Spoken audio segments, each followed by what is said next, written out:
इधर बुआ की हर जगह बदनामी हो रही होती है। सारे गांव वाले उसे बुरा भला कह रहे होते हैं और उसे थिप और करण के नाम से लेकर उसे बहुत ही बुरा भला कह रहे होते हैं। तो बुआ को ये सब बिल्कुल भी बर्दाश्त नहीं होता, क्योंकि उसे लग रहा होता है कि उसकी वजह से उसके पूरे खानदान की बदनामी हो रही है। तो वो अपने परिवार को इस बदनामी से बचाने के लिए घर छोड़कर जाने लगती है कि तभी करण उसे ये सब करते हुए देख लेता है। तो वो बुआ को रोकने की कोशिश करता है। तो बुआ कहती है, मुझे रोकना बंद करो, आज मैं जिस मुकाम पर खड़ी हुई हूँ वो सब तुम्हारी वजह से है। और यहाँ पर बुआ करण को खींच कर एक घुसा मारती है। तो करण कहता है, अगर मुझे मारने से तुम्हारा गुस्सा शांत होता है तो तुम जितना चाहे उतना मुझे मार लो, मैं उफ तक नहीं करूंगा। लेकिन अगर तुम यहाँ से भाग गई तो उसके बाद तुम्हारे परिवार का क्या होगा, वो तो शर्म के मारे ही मर जाएंगे। अभी तो यहाँ पर तुम्हारी इतनी ही बदनामी हो रही है, अगर तुम घर छोड़कर चली गई तो उसके बाद तो तुम्हारे बारे में वो लोग पता नहीं ना जाने क्या क्या बातें बनाएंगे और तुम्हारे परिवार को चैन से जीने नहीं देंगे। क्या तुम यही चाहती हो कि तुम्हारे जाने के बाद तुम्हारे परिवार को जिल्लत भरी लाइफ जीनी पड़े? तो बुआ जब करण की ये सारी बातें सुनती है तो वो घर वापस जाने के लिए मान जाती है। इधर चैट बुआ के डैड से मिलने के लिए आता है ताकि वो शादी को पोस्टपोन कर सके, तब तक जब तक बुआ की सच्चाई सबके सामने नहीं आ जाती। तो जब ये बात थिप को पता चलती है तो वो सीधा बुआ के घर पहुंच जाता है और वहां जाकर अपने डैड को कहता है, डैड मैंने आपको कहा था ना कि मैं बुआ से शादी करूंगा, मुझे कोई फर्क नहीं पड़ता कि बुआ और करण के बीच क्या चल रहा है, मैं बुआ से प्यार करता हूँ और मैं उसी से शादी करूंगा। तो तनु कहती है, तुम्हारे डैड तुम्हारा रिश्ता तोड़ने के लिए नहीं आए थे बल्कि तुम्हारी शादी को पोस्टपोन करने के लिए आए, क्योंकि क्या पता कहीं बुआ प्रेग्नेंट हो गई तो उसके बाद हम क्या करेंगे, इसलिए हमें कुछ दिन रुकना चाहिए। और यहाँ पर तनु जानबूझकर बुआ के कैरेक्टर पर सवाल उठाती है और उसे सबके सामने बदनाम करती है, जिस वजह से चैट और बुआ के डैड में लड़ाई भी हो जाती है, क्योंकि चैट भी बुआ के बारे में अनाप शनाप बोल देता है, जिस वजह से इन दोनों में लड़ाई होने लगती है। कि तभी वहाँ पर बुआ और करण भी उन दोनों की लड़ाई रोकने के लिए आ जाते हैं। तो थिप जब उन दोनों को एक साथ देखता है तो वो बुआ से पूछता है, तुमने तो कहा था कि तुम्हारे और करण के बीच कुछ भी नहीं चल रहा, तो फिर तुम करण के साथ क्या कर रही थी? तो बुआ जब थिप के मुंह से ऐसी बातें सुनती है तो वो पूरी तरह से हैरान हो जाती है, क्योंकि थिप उस पर बिल्कुल भी भरोसा नहीं करता। इसलिए बुआ अपने डैड को कहती है, डैड मैंने फैसला कर लिया है, मैं इस खानदान की बहू नहीं बनूंगी और ना ही थिप से शादी करूंगी, बल्कि मैं करण से शादी करूंगी। तो करण जैसे ये बात सुनता है उसकी खुशी का तो कोई ठिकाना ही नहीं रहता। आगे करण अपने घर जाता है और वहाँ जाकर सबको ये बात बताता है। तो उसकी बहन कहती है, कहीं तुमने बुआ को शादी के लिए मजबूर तो नहीं किया ना, वो अपनी मर्जी से ये शादी कर रही है ना? तो करण कहता है, कभी क्या तुम अपने भाई को नहीं जानती, मैं कभी भी किसी लड़की के साथ जबरदस्ती नहीं करता, उसने अपनी मर्जी से हाँ कही है, इसलिए चलो अब शादी की तैयारियां स्टार्ट करते हैं। तो कभी भी ये बात सुनकर खुश हो जाती है और खुशी के मारे अपने भाई की शादी में नाचने लगती है। इधर सोई को जब करण और बुआ की शादी के बारे में पता चलता है वो तो पूरी तरह से पगला जाती है और वो सीधा करण के पास जाती है और कहती है, तुमने बुआ के साथ एक रात बिताई लेकिन मेरे साथ एक रात बिताने में तुम्हें प्रॉब्लम है? बुआ में ऐसा क्या है जो मुझ में नहीं है? मुझ में वो सारी चीजें हैं जो बुआ में है, तो तुम मेरे साथ क्यों नहीं रात बिताते? आज तुम्हें मेरे साथ एक रात तो बितानी ही होगी। और यहाँ पर सोई जबरदस्ती करण के साथ सोने की कोशिश करने लगती है कि तभी वहाँ पर करण की बहन आ जाती है अपने भाई को बचाने के लिए और वो सोई पर गंदा पानी फेंक देती है और कहती है, इस तरह की गंदगी इसी तरह अच्छी लगती है। तो सोई को भी कभी पर गुस्सा आ जाता है और यहाँ पर इन दोनों में जमकर बहस होने लगती है और करण इसी मौके का फायदा उठाकर वहाँ से फरार हो जाता है और बेचारी सोई पूरी तरह से पगला जाती है और वो करण को ढूंढने के लिए बाहर चली जाती है। और उसके बाहर जाने के बाद करण बाहर आता है और अपनी बहन को थैंक यू कहता है सोई से बचाने के लिए। आगे बुआ और करण की फैमिली एक दूसरे से मिलती है ताकि वो शादी की सारी चीजों को फाइनल कर सके। तो बुआ और करण के डैड जैसे ही एक दूसरे से मिलते हैं, ये दोनों मिलते ही एक दूसरे को काटने को दौड़ते हैं और एक दूसरे से लड़ाई करते हैं, क्योंकि इन दोनों की बातें एक दूसरे से बिल्कुल भी नहीं मिलती। तो यहाँ पर बुआ के डैड करण के डैड को कहते हैं कि तुम दहेज में क्या दे रहे हो? तो करण के डैड कहते हैं, जैसा हमने डिसाइड किया था वही मैं दहेज में दूंगा, तुम्हें शिकायत का एक मौका भी नहीं दूंगा, क्योंकि इकलौता बेटा है मेरा और मैं अपने बेटे की शादी में कोई कमी नहीं रखना चाहता। तो बुआ के डैड कहते हैं, ठीक है, मेरी एक और शर्त है, शादी के बाद करण हमारे साथ हमारे घर में रहेगा, घर जमाई बनकर। तो करण के डैड को इस बात पर बहुत ही गुस्सा आ जाता है और वो कहते हैं, तुम ऐसा कैसे कर सकते हो? शादी के बाद दुल्हन दूल्हे के घर आती है, ना कि दूल्हा दुल्हन के घर में रहता है। तुम समाज के नियम के खिलाफ कैसे जा सकते हो? मेरा बेटा और मेरी बहू मेरे घर में रहेंगे, ना कि तुम्हारे घर में। तो बुआ के डैड कहते हैं मेरी बेटी मेरे घर में ही रहेगी क्योंकि मुझे तुम लोगों पर बिल्कुल भी यकीन नहीं है। पता नहीं तुम लोग मेरी बेटी के साथ क्या कर जाओ, इसलिए तुम्हारा बेटा मेरे घर में ही रहेगा, मेरा घर जमाई बनकर। अगर तुम्हें ये शर्त मंजूर है तभी ये शादी होगी, वरना नहीं होगी। तो करण के डैड कहते तुम्हें क्या लगता है कि मैं इस शादी से बहुत ही खुश हूँ। अगर मेरे बेटे ने ये सारा कारनामा नहीं किया होता ना तो कभी भी मैं अपने बेटे की शादी तुम्हारी बेटी से कभी भी नहीं करता। मेरा बेटा कभी भी घर जमाई नहीं बनेगा। और इसी बात को लेकर दोनों समधी में तू मैं होने लगती है और इन दोनों की लड़ाई इतनी बड़ी हो जाती है कि इन दोनों का रिश्ता टूटने के कगार पर आ जाता है। लेकिन तभी करण बात को संभाल लेता है और अपने ससुर को कहता है अगर आप यही चाहते हैं तो ठीक है, मैं आपका घर जमाई बनने के लिए तैयार हूँ। तो करण के डैड जैसे ये बात सुनते हैं तो उन्हें बहुत ही गुस्सा आता है और वो गुस्से से वहां से चले जाते हैं। आगे करण अपने डैड को समझाने की कोशिश करता है और कहता है डैड प्लीज आप गुस्सा थूक दीजिए, आपको भी पता है कि मैं ये शादी इसलिए कर रहा हूँ ताकि मैं बुआ की इज्जत को बचा सकूं। आपको भी पता है कि पूरे गांव वाले बुआ के बारे में कितना बुरा भला कह रहे हैं और मैं नहीं चाहता कि मेरी वजह से बुआ की इज्जत पर कोई भी आँच आए, इसलिए प्लीज आप मान जाइए। तो उसके डैड कहते तुम चाहते हो कि मैं तुम्हें घर जमाई बनने के लिए तुम्हें शाबाशी दूं? बिल्कुल भी नहीं, मेरी भी समाज में इज्जत। अगर गाँव वालों को इन सब के बारे में पता चल जाए,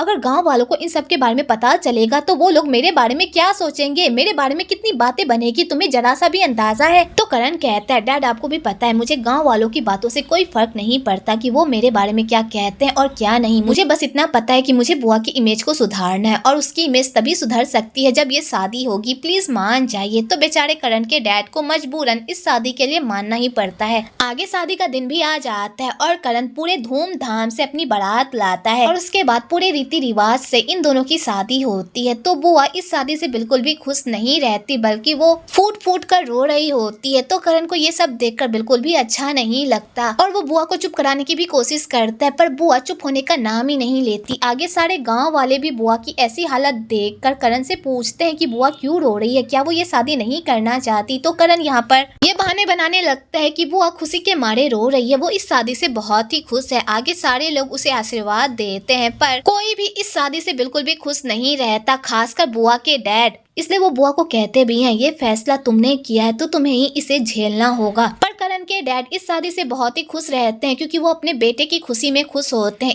इसलिए वो उन दोनों को हमेशा खुश रहने का आशीर्वाद देते हैं। आगे चैट भी अपनी पूरी फैमिली के साथ शादी में आता है तो बुआ के डैड चैट को देखकर पूरी तरह से हैरान हो जाते हैं और वो कहते हैं मुझे नहीं लगा था कि तुम इस शादी में आओगे। तो चैट कहता है हम लोग एक ही गाँव में रहते हैं और एक दूसरे से बैर करके कोई फायदा नहीं। और यहाँ पर चैट बुआ के डैड से माफी मांगता है तो बुआ के डैड भी उसे माफ कर देते हैं और इन दोनों की दोस्ती फिर से हो जाती है। आगे थिप उन दोनों को आशीर्वाद देने के लिए आता है और उन दोनों को एक साथ देखकर तो बेचारे का दिल पूरी तरह से जल रहा होता है और उसका मन कर रहा होता है कि वो करण को खींचकर एक घूसा मारे। आगे सोई भी उन दोनों की शादी पर आती है तो सोई भी उन दोनों को एक साथ देखकर बिल्कुल भी खुश नहीं होती, उल्टा वो बुआ को बुरा भला भी कहती है। आगे इन दोनों की ये रस्में खत्म हो जाती है और उसके बाद रिसेप्शन की बारी आती है जहाँ पर सारे लोग साथ में मिलकर डिनर करते हैं और दूल्हा और दुल्हन को ढेर सारे आशीर्वाद देते हैं। तो यहाँ पर सोई बुआ को नीचा दिखाने का एक मौका नहीं छोड़ती, उल्टा उसे सबके सामने ह्यूमिलेट करने की कोशिश करती है। तो बुआ को भी ये सब देखकर बहुत ही गुस्सा आता है और वो सोई को चिढ़ाने के लिए उसके सामने करण से बहुत ही प्यार से बात करती है, उल्टा उस पर अपना हक भी जताती है। तो करण बुआ का ऐसा रूप देखकर तो पूरी तरह से शॉक्ड हो जाता है कि आखिरकार बुआ को हुआ क्या है, वो उससे इस तरह प्यार से बात क्यों कर रही है। इधर थिप भी जब उन दोनों को एक दूसरे के इतने करीब देखता है तो उसे भी बहुत ही जलन होती है और वो डिसाइड कर लेता है कि वो करण को इस तरह खुश तो रहने बिल्कुल भी नहीं देगा। जिस तरह करण ने उसकी लाइफ बर्बाद की है उसी तरह वो करण को भी मजा चखा कर ही रहेगा। आगे बुआ और करण सारे लोगों से मिलते हैं तो यहाँ पर करण के दोस्त करण को कहते हैं कि तुमने तो सारी रस्में कर ली पर एक रस्म अभी भी बाकी है, तुमने अपनी दुल्हन को अभी तक किस नहीं किया, इसलिए अब हमारे सामने अपनी दुल्हन को किस करो। तो बुआ किस के नाम पर तो पूरी तरह से चौंक जाती है। तो करण यहाँ पर अपने दोस्तों की बात रखने के लिए बुआ को गाल पर किस कर लेता है, जिसे देखकर तो बुआ को काफी गुस्सा आता है पर वो अपने गुस्से पर कंट्रोल कर लेती है। आगे करण के दोस्त फिर से करण को कहते हैं कि उसे फिर से उसे किस करना होगा। तो यहाँ पर करण फिर से बुआ को किस करने ही वाला होता होता है कि तभी बुआ अचानक टर्न कर लेती है, जिस वजह से करण बुआ के होठ पर किस कर लेता है, जिसे देखकर बुआ तो और पगला जाती है और वो गुस्से से करण को बाहर लेकर आती है और उसे खूब मारती है और कहती है तुम्हारी हिम्मत कैसे हुई मुझे किस करने की। इधर थिप भी उन दोनों की लड़ाई देख रहा होता है और वो अपने पेरेंट्स को कहता है आज जिस जगह पर करण खड़ा हुआ है वहाँ पर मैं खड़ा रहता, पर उस करण ने मुझसे मेरा हक भी छीन लिया। तो यहाँ पर थिप के पेरेंट्स थिप को समझाने की कोशिश करते हैं कि वो बुआ को भूल जाए क्योंकि बुआ उसकी किस्मत में थी ही नहीं। इधर सेंग बुआ और करण की शादी को लेकर बिल्कुल भी खुश नहीं रहता क्योंकि सेंग बुआ के पापा के अंडर काम करता है और उसे लग रहा होता है कि शायद बहुत जल्द करण उसका बॉस बन जाएगा और उस पर हुक्म चलाएगा, जिस वजह से सेंग को करण पर बहुत ही गुस्सा आ रहा होता है। पर वो अपना गुस्सा बुआ के सामने नहीं दिखाता, उल्टा बुआ के सामने करण से बड़े ही प्यार से बात करता है और उसे अपने साथ ड्रिंक करने को कहता है। तो वो उन लोगों को मना नहीं कर पाता और उन लोगों के साथ ड्रिंक करने के लिए चला जाता है। आगे करण उन लोगों के साथ खूब ड्रिंक करता है और उसके बाद अपनी दुल्हन के पास जा ही रहा होता है कि तभी थिप उसे डंडा मारकर उसे बेहोश कर देता है और उसके दूल्हे वाले कपड़े को पहनकर बुआ के पास चला जाता है उसके साथ सुहागरात मनाने के लिए, ताकि वो करण को भी वैसा ही फील करवाए जैसा करण ने उसे फील करवाया था और उसका और बुआ का रिश्ता तुड़वाया था। और थिप इसी इरादे से बुआ के पास जा ही रहा होता है कि तभी उधर से सोई थिप को करण समझकर उस पर टूट पड़ती है और उसके साथ गुलछड़े उड़ाने लगती है और बेचारा थिप ये सब देखकर पूरी तरह से पगला जाता है कि तभी वहाँ पर तनु और कवि भी आ जाती है। तो तनु जैसे ही थिप और सोई को एक साथ देखती है उसे देखकर तो उसे मिर्गी का दौरा पड़ जाता है और उसका सारा गुस्सा सोई पर फूटने लगता है। तो थिप कहता है तनु तुम इस तरह रिएक्ट क्यों कर रही हो, जैसे तुम मेरी वाइफ हो, भूलो मत तुम मेरे डैड की मिस्ट्रेस हो, तो अपनी औकात में रहो। तभी उधर से सोई के डैड भी आ जाते हैं और अपनी बेटी के ऐसे कारनामे को देखकर तो वो भी पूरी तरह से हैरान हो जाते हैं और अपनी बेटी को डांट कर वहाँ से लेकर चले जाते हैं। इधर सारे लोग दूल्हे का इंतजार कर रहे होते हैं क्योंकि अभी तक दूल्हा घर नहीं आया हुआ होता है। जब राम को इस बारे में पता चलता है तो वो करण को ढूंढने के लिए जाता है और वो जब जंगल में करण को बंधा हुआ देखता है वो पूरी तरह से शॉक्ड हो जाता है। तो वो करण को खोलता है और उससे पूछता है कि तुम्हारे साथ ये सब किसने किया। तो करण उसे बताता है कि मेरे साथ ये सारा कारनामा थिप ने किया क्योंकि वो मुझसे बदला लेना चाहता था। और करण सीधा बुआ के पास जाता है और उसे जाकर गले लगा लेता है और कहता है थिप ने तुम्हारे साथ कुछ किया तो नहीं। तो बुआ कहती है तुम्हारा दिमाग खराब हो गया, वो मेरे साथ क्या करेगा। तो यहाँ पर करण सबको थिप के बारे में बताता है। तो यहाँ पर कोई भी करण की बात पर यकीन नहीं करता। तो रंग भी यहाँ पर सबको बताता है कि करण जो कह रहा है वो सच है। तो करण गुस्से से थिप को पकड़ने के लिए चला जाता है ताकि वो सबके सामने थिप की सच्चाई रख सके, लेकिन तभी करण के डैड उसे रोक ले और कहते हैं अभी इन सब का टाइम नहीं है, अभी चुपचाप अपने रूम में चलो क्योंकि मुहूर्त निकला जा रहा है। और यहाँ पर करण के डैड उन लोगों को रूम में लेकर चले जाते हैं जहाँ पर उन दोनों की फैमिली उन दोनों को ढेर सारा आशीर्वाद देती है और उसके बाद उन दोनों को रूम में छोड़कर चली जाती है। तो करण बड़ा ही खुश हो रहा होता है कि आज उसकी सुहागरात है, लेकिन तभी बुआ उसके सारे ख्वाबों पर पानी फेर देती है ये कहकर कि तुम इस बेड पर मेरे साथ नहीं सोओगे बल्कि तुम जमीन पर सोओगे। तो करण कहता है बुआ तुम मेरे साथ ऐसा कैसे कर सकती हो, मैं जमीन पर कैसे सोऊंगा। तो बुआ कहती है शुक्र मनाओ कि मैं तुम्हें अपने रूम में रहने के लिए दे रही हूँ, वरना मैं तुम्हें बाहर बरामदे पर सुलाऊंगी, अब फैसला तुम्हारा है। तो करण ये सारी बातें सुनकर तो और हैरान हो जाता है और वो इसी बात को लेकर बुआ से बहस करने लगता है। तो बुआ को भी गुस्सा आ जाता है और वो करण को घसीट कर अपने रूम से बाहर निकाल देती है और कहती है आज रात तुम बाहर ही सोओगे। और वो ये कहकर रूम लॉक कर देती है और बेचारा करण देखता ही रह जाता है। इधर कभी थिप की ऐसी हरकत देखकर पूरी तरह से हैरान हो जाती है और वहाँ से जा रही होती है। तो थिप यहाँ पर कभी को कहता है कि प्लीज इसके बारे में किसी को भी कुछ भी मत बताना। तो कभी कहती है मैंने कभी भी नहीं सोचा था कि तुम इस हद तक गिर जाओगे। तो थिप कहता है आज मेरी जो भी हालत है तुम्हारे भाई की वजह से है, तुम्हारा भाई अगर मेरे साथ ये सब नहीं करता तो मुझे भी ये सब करने की कोई जरूरत नहीं पड़ती। तो कभी कहती है थिप बुआ को भूल जाओ क्योंकि अब बुआ कभी भी तुम्हारी नहीं हो सकती क्योंकि वो अब मेरे भाई की वाइफ है। अगर तुम बुआ से जरा सा भी प्यार करते हो तो उसकी लाइफ से दूर रहो।